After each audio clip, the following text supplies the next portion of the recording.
Welcome to Club E. Hi, I'm Rick Brimacombe of Brimacombe and Associates. I am your architect of business growth and will work with you to unlock your potential and amplify the scale of your company.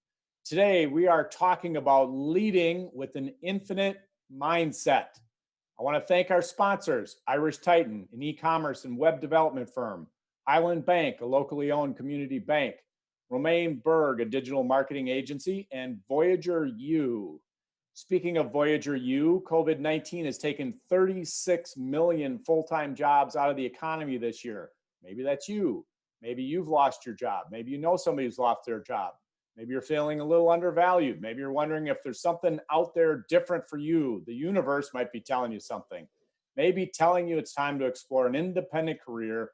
Explore independence by joining Voyager University. Voyager U is an online community where professionals learn, explore, and support each other in the independent economy. Here you're going to find lessons, leads, resources, and people you need to thrive independently, all in one place. Voyager U costs just $19 a month and is free to Club E members until January 31st. Just use the promo code NEWTRAIL, T-R-A-I-L. And you can also learn more in the courses section of clube.com. And then one last announcement. It's the holiday season. Kilts-n-stuff.com is a portfolio company for Brimacombe Capital. The company name is The Celtic Croft. Again, kilts-n-stuff.com. They sell all things tartan culture, Celtic wear, kilts, jewelry, and home furnishings. And if you're an Outlander fan, the Celtic Croft is the only holder of Outlander tartans in the United States. 15% off through December 22nd. Promo code for our Club E audience is Club E Holiday 15. Again, that's Club E Holiday 15. All right, subscribe and like the Club E channel. And also, you can learn about when our events are going live. So again, hit the subscribe button. And for you folks who out there who prefer to hear or catch us in podcast, your favorite platform, Apple, Google, Spotify, Stitcher, and others, is where you can hear and listen to our events. All right, with that, I want to introduce today's speaker, Chris Heim. Welcome, Chris. Hey, Rick. Thank you for having me today. Sure. And a reminder to everybody, if you want to submit questions today, you can put those in the comments field. You can also get Chris's email address. Company is AbeTech, ABETECH.com website. Anyway, again, his contact info is there, and you can ask Chris and I some questions. We'll try to weave it into our conversation. All right, Chris, to get started, tell the audience a little bit about yourself, your background, your firm, and the various things that you're working on. Yeah, sure. So first of all, Rick, thanks for having me. And I've been a big fan of Club E and just love everything that you represent. And, for me, I'm not an entrepreneur. I haven't started my own company. I'm the kind of person that an entrepreneur brings in to help scale a company. I'm very passionate about leadership and culture. And my whole goal is to try to elevate people and businesses to take them to the next level. My career, I'd say there's really 4 chapters. My early career was in IT consulting. And then I was part of a startup software company where I really learned about product management and how to bring products through channels. Then I was the CEO of a robotics company and learned what it's like to run a global business.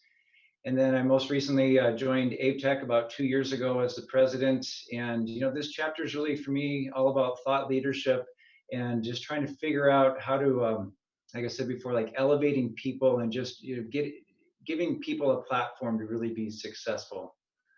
Our company, AbeTech, we're a systems integrator. We're focused on barcode, RFID, and IoT technologies in the manufacturing and supply chain area. And from a personal perspective, I've been married 23 years. My wife, Heidi, my daughter, Lauren, is a freshman at the U, and my son, Grant, is a freshman at Providence Academy. Yeah, and then you have a cool backdrop there. Tell us about that.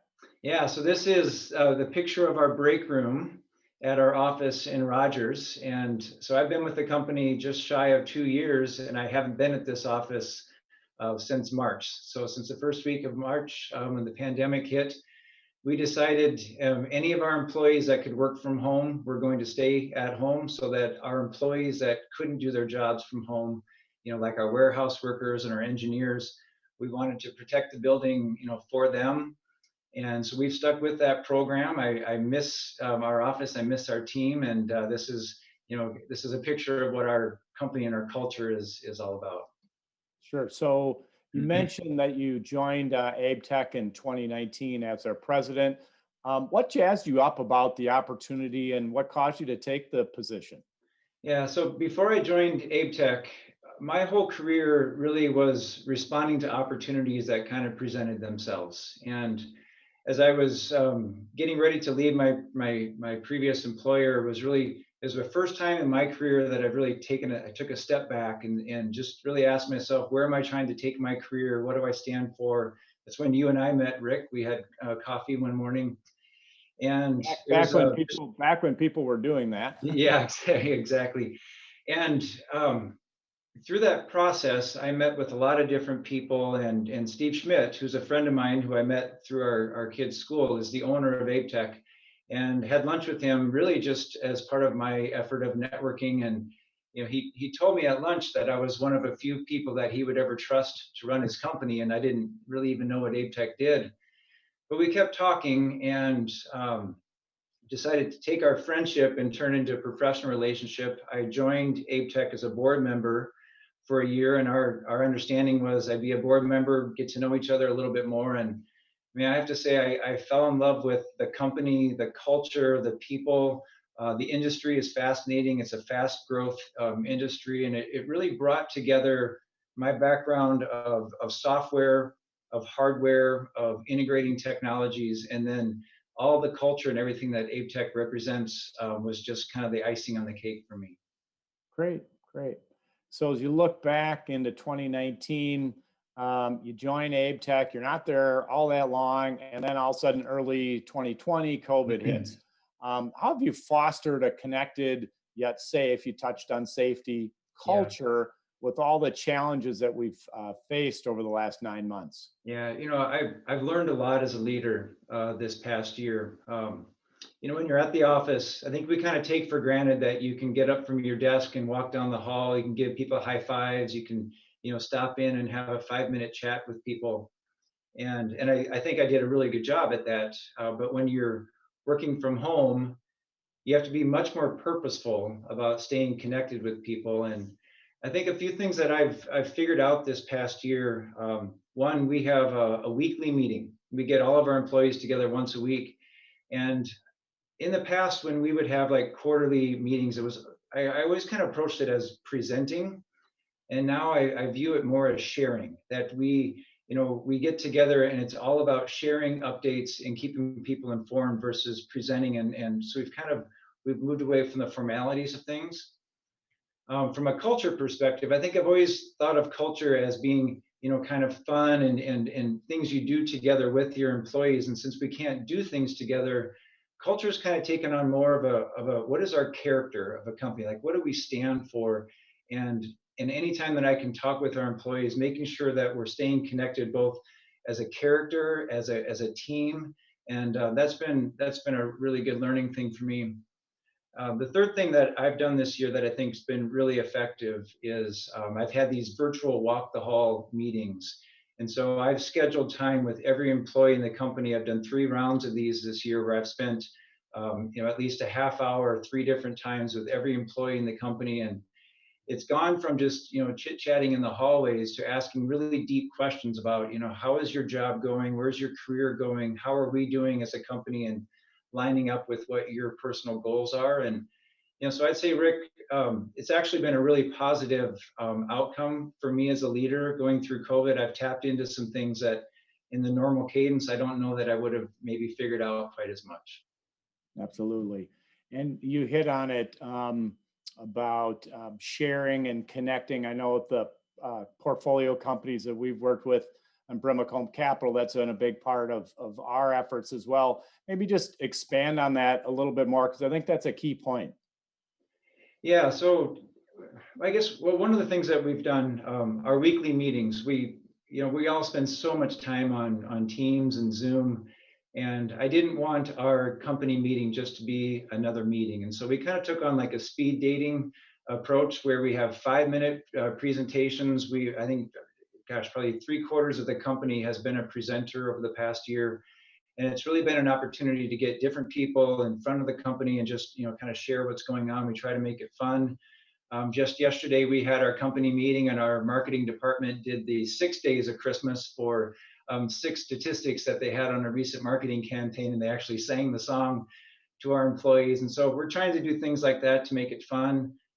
We're calling it, bringing AbeTech to your home, and we're sending people little gifts at home. And what I like about that is it's a reminder to the families of our employees that they work for a company that cares about them. And so we've just tried a few different things like that. It's really been quite fun. Great, great. Yeah. So as a business leader, it would have been easy to fall in the trap of putting the focus on numbers and driving employee productivity, especially in a challenging economy where you're looking at the results maybe not being what you want. But that doesn't seem to be your approach in all this. Tell us a little bit about how you've accomplished productivity by placing the emphasis on your employees first. Yeah. So Rick, this is where this idea of the infinite mindset really comes into play.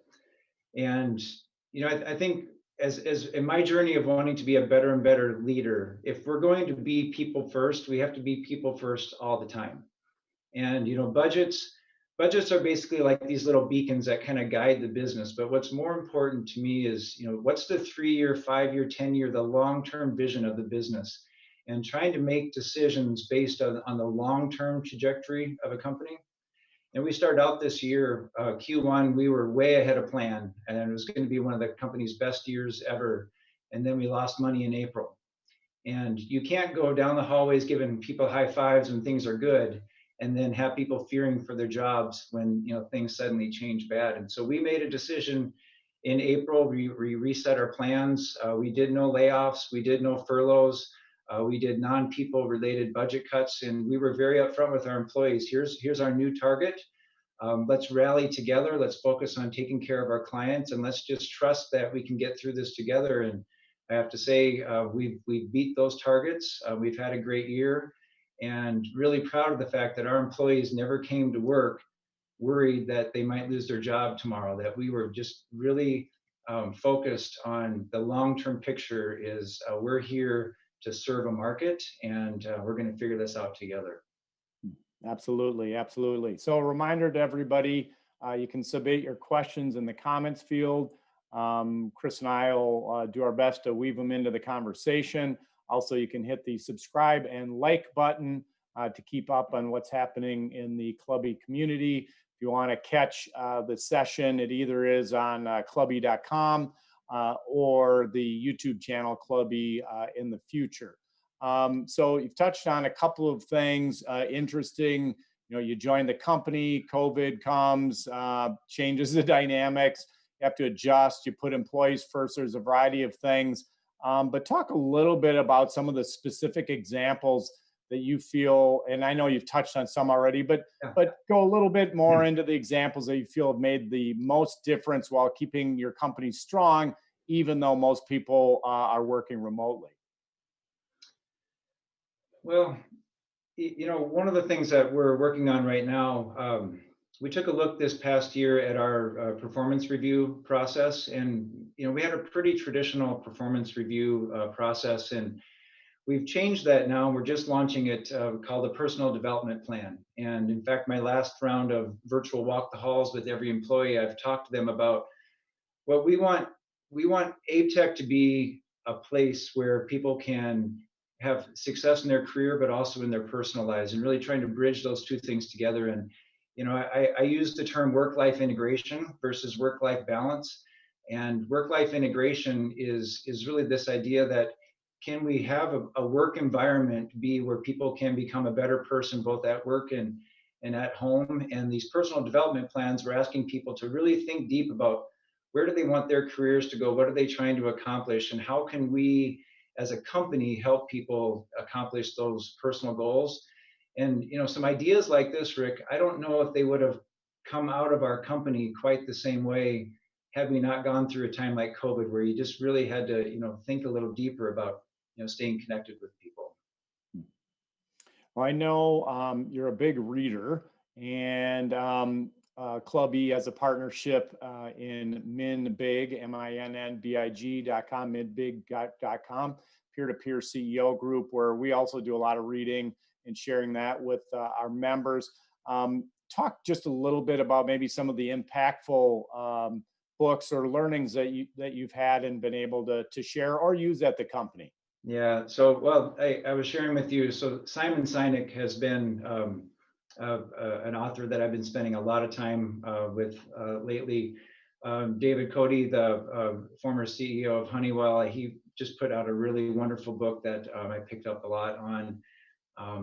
Clayton Christensen has been a super formative author for me. I just think some of his teachings, were amazing. And I was sharing with you one of the other things that I've done this year is I've become very purposeful in using LinkedIn as a platform. I have all these ideas and I read all these things, and I can't bring all of them to my company. We can't just bounce from one idea to the other, but I have these ideas that I want to really test out and explore. And LinkedIn has been just a wonderful platform for me to network with people without an agenda and just sharing ideas. And it's been really great. I've been getting a lot back as well, just the sharing of ideas, and people have called me up just asking for, a conversation to maybe navigate something in their career. And that's been very rewarding. Okay. Almost like I paid you to say that, because Club E also has a presence on LinkedIn. So you can find Club E in the LinkedIn company page or group. And one of the other things you said there, which I love, is Clayton Christensen. He's got a number of different books. But if our listening audience has not read Innovator's Dilemma, highly recommended. I'd say it's top 10 all time, maybe even top 5. So again, Innovator's Dilemma by Clayton Christensen is a must read. So along the way, you mentioned some of the detrimental effects of unintentional strategic drift. What safeguards have you put in place to avoid getting caught up in those types of scenarios? But also, how do you allow yourself to remain competitive in the marketplace? And then I guess last but not least, does remote working make it more difficult to not have unintentional strategic drift? Yeah.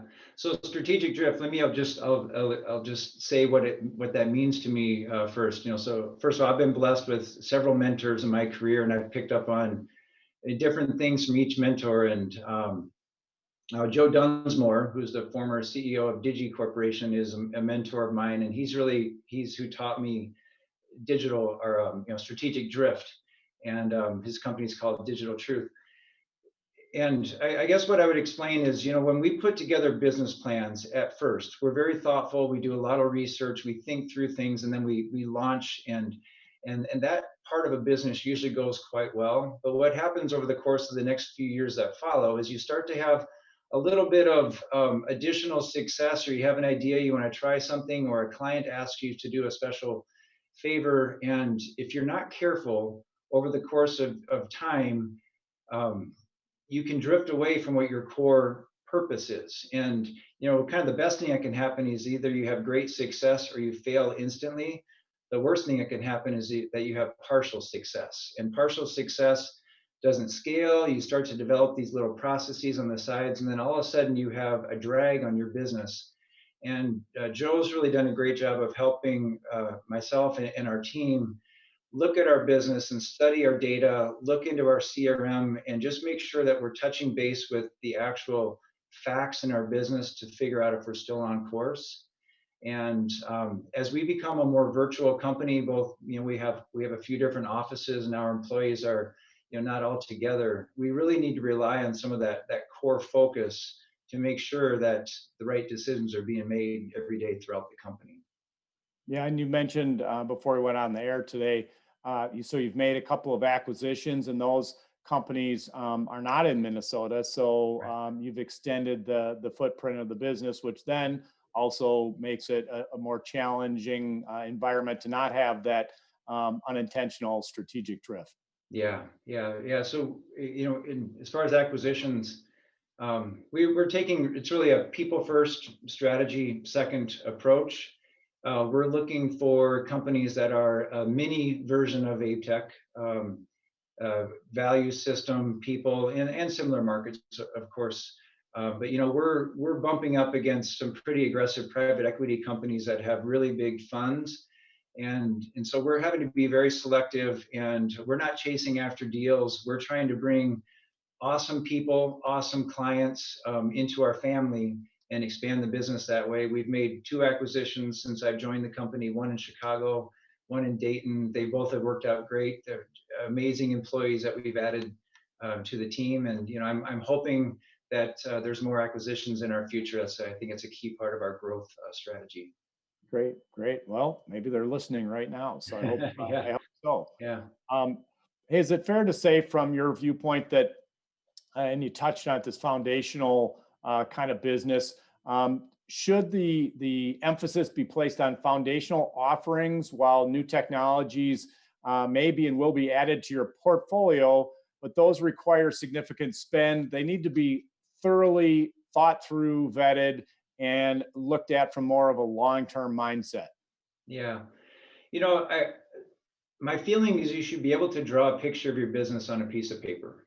And if you can bring your business down to a picture that explains what you do, it gives you a framework in which to make decisions. And I think I learned this discipline when I was at the software company, and I really focused on product management. Although, we're selling other companies' products, we have our own product management group. We call it our product offering, client offering group. And we don't consider anything that we do as selling. It's really being a trusted advisor and helping our clients find solutions to their business problems. And so if we're going to bring solutions to our client, we got to make sure that we really know what they are. And so what we bring to market, we do it very purposely, and it needs to fit the picture of what our business looks like. If you get caught up in trying to just sell things for the sake of making revenue, that's where that strategic drift can get in your way. And what feels like it might be a short-term win can actually become a long-term drag. So we spend a lot of time really focusing on, if we're going to add a new technology, a new innovation, it needs to tie into the core focus of what we're trying to accomplish as a company. All right. So speaking of making accomplishments as a company, a lot of business models claim to be the end all be all. I know at Brimacombe Capital, we use EOS at several of our companies. We're a big proponent. We've had EOS speakers over time. We're involved with a number of different implementers of EOS. You two like the business model that utilizes Traction. That's the EOS platform. Where did you learn of Traction? How have you utilized it? And why do you think Traction is the best fit for AbeTech?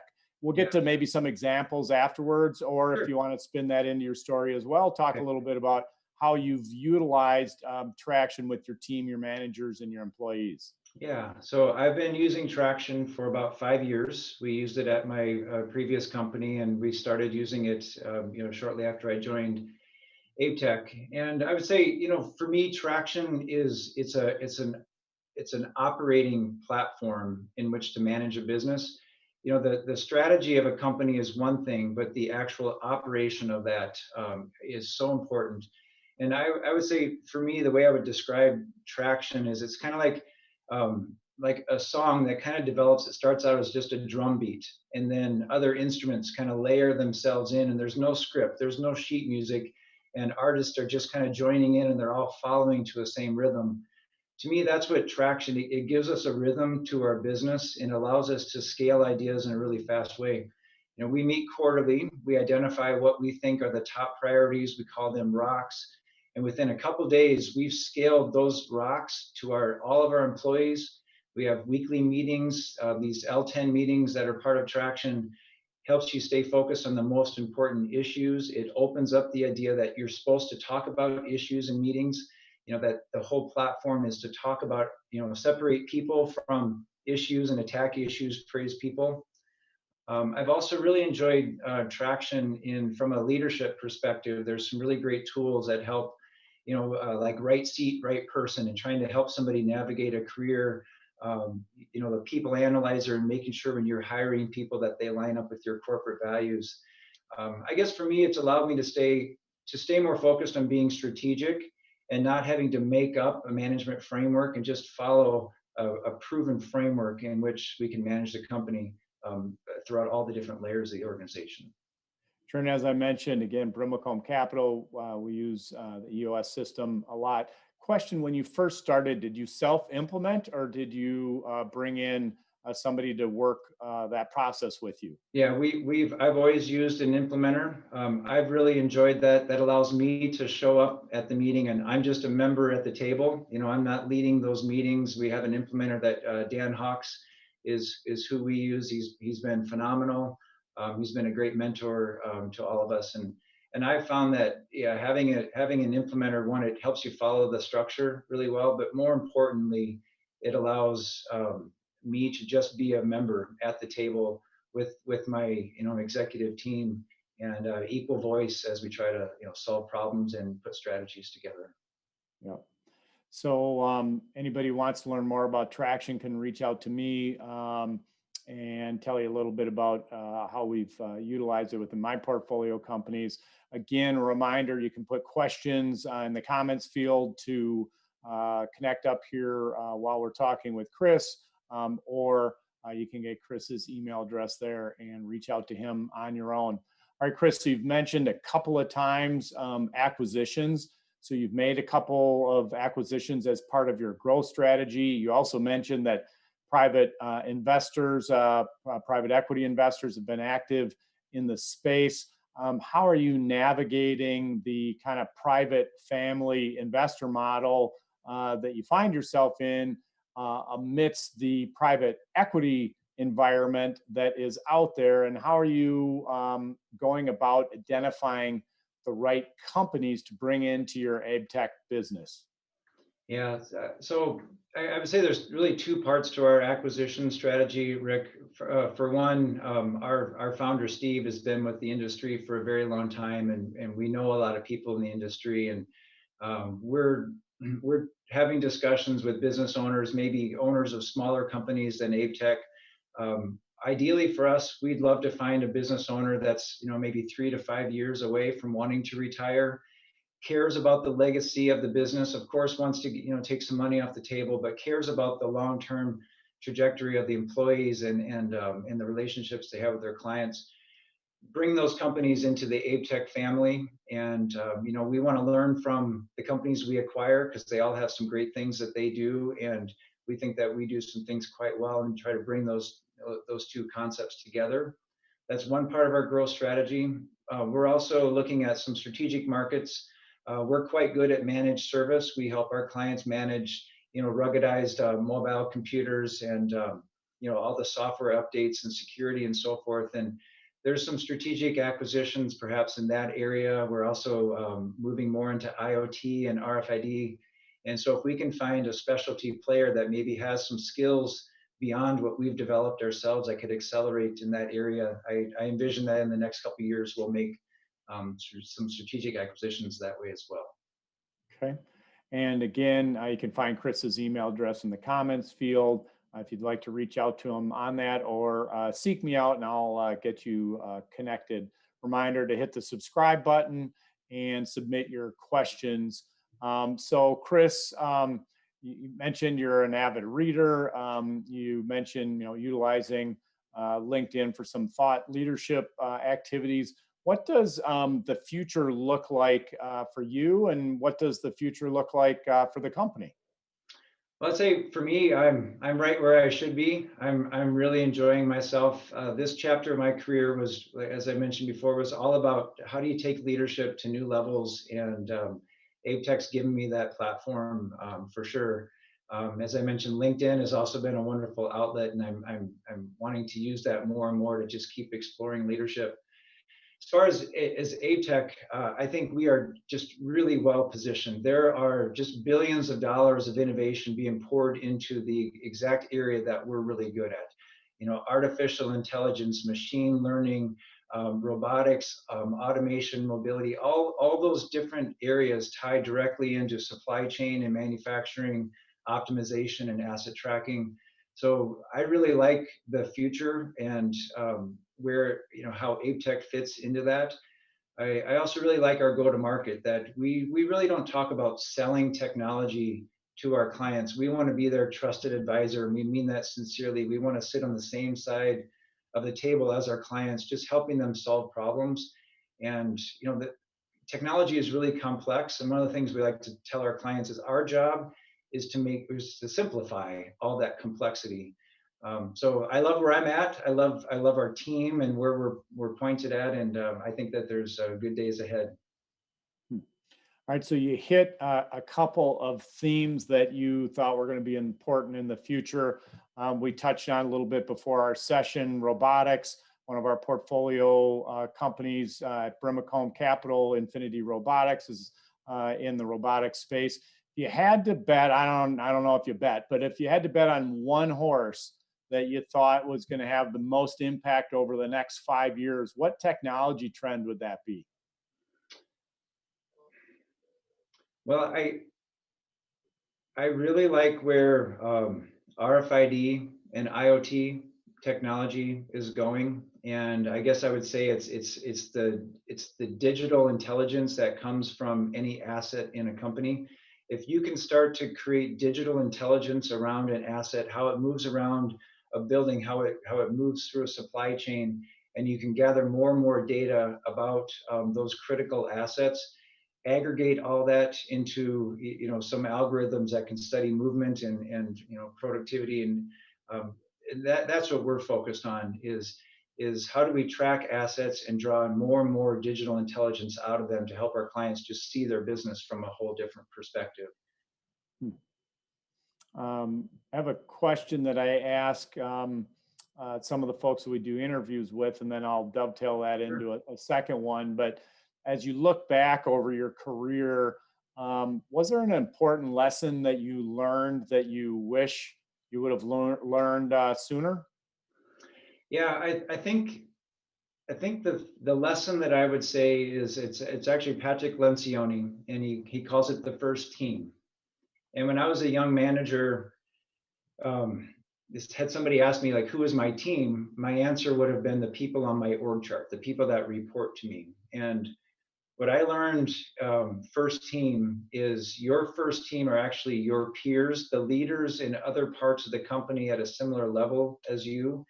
And if you can figure that out as a leader, of pairing up with other people in the company that are doing similar jobs as you in other departments, and that's your first team, that's really how you bring stability and scale to we're always going to take care of our employees that report to us, but if you only look at that as your team, then you get a silo mindset. And so that concept of first team is fundamental for me, and I learned that probably, I would say, about 14, 15 years ago, and I think it's really guided a lot of my views on leadership. Great. So I have a question from Rob. Any new KPIs that you started to pay attention to since COVID? Any new, let's see. Well, I would say a KPI that we're paying a lot of attention to are really just more around, I guess, impressions and touch points. I don't know that I can say that we're specifically measuring it, but it's not all about the salesperson and the number of visits, because we're not having those visits. So I think we're looking at all the different touch points with our clients, and are we maintaining those relationships? And it's a team effort to take care of our clients, especially when you don't have that one person that's typically the face of the client. So I'd say that, I don't know, again, I don't know if there's a KPI, but I think we're being much more aware of all the touch points that we're maintaining with our clients. So I guess just taking that and running with it a little bit, adding something to it for Rob's sake. I know at a couple of my portfolio companies, we have gotten deeper into assessing the sales process and really be getting tight on what each step in that process is, and to understand what's going on in each one of those steps. And so in a way, that's what Chris just said, is what are the touch points with folks along the way. And so that might be something, Rob, for you to focus on for your company.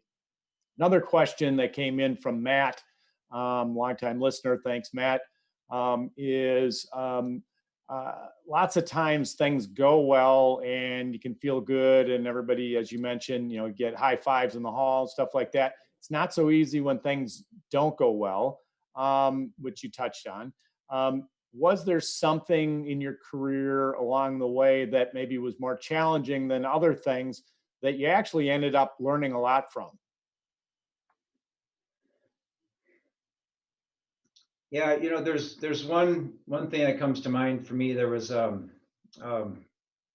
I was considering making a change in my career about maybe 6 years ago. This is before I was appointed CEO of the previous company, and there's a really pivotal point where my CEO at the time was getting ready for a board meeting, and I was not sure if I was going to be part of that company. And I knew that he was getting ready for a board meeting that was going to be covering some really important things that might have included, me and some strategic things. And I went to him on a Friday before the weekend, and I did not have a new job. But I told him that I wasn't sure where I was at in my long-term plans, and I wanted him to be aware of that before he went into his board meeting the following week. And it was a pretty magical moment, Rick. I decided to trust my leader and just really be a real person. And the connection that we made in that conversation was pretty awesome. And I learned through that conversation that you really can have deep trust with people, and you can separate business from people. And if you just treat people the way you want to be treated, a lot of good things happen in business. And Sherman Black is his name, and he's just been a dear friend of mine. And that connection that we made that day was pretty powerful. Minneapolis is such a small, big town. So Sherman and I traded emails just in the last week. So, okay. Yeah, he's an amazing man. Yeah, very, very interesting that our worlds have overlapped like that. All right, so we've covered a lot of ground here today. Thank you again, Chris, for joining us.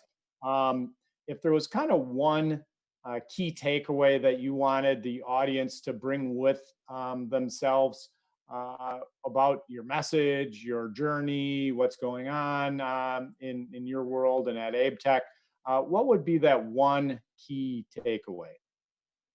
I think, I don't mean to do a play on words, but I think I would say, Rick, that being better is better than being best. And what I mean by that is this infinite mindset and the idea of just really thinking through the long-term future of your business and taking care of your employees. Coming to work every day, being better than you were the previous day is the right mindset. Having the mentality that you need to be the best and that you need to compete, I don't know long-term if that's the right attitude. And if we can just focus on being better every day than we were previously, continually raising the bar, bringing more value to our clients, my feeling is that's the kind of company that long-term is going to be more successful. Or the old saying, just posted something from Gary Vee the other day, progress, not perfection, was my comment. So again, perfection gets in the way of being good. So yeah, I think it can cloud your judgment. Yeah. I'm with you 100% on that. Yeah. Chris, again, thank you very much for joining us. Appreciate that. Appreciate your support. Thank you, Rick. Over the years with Club E. Certainly wish you all the best with AbeTech as you navigate these waters. I hope you'll join us again. I would love to. I really appreciate it. And thank you for all that you do. Okay, yeah. Thanks, Chris. Okay. Thank you.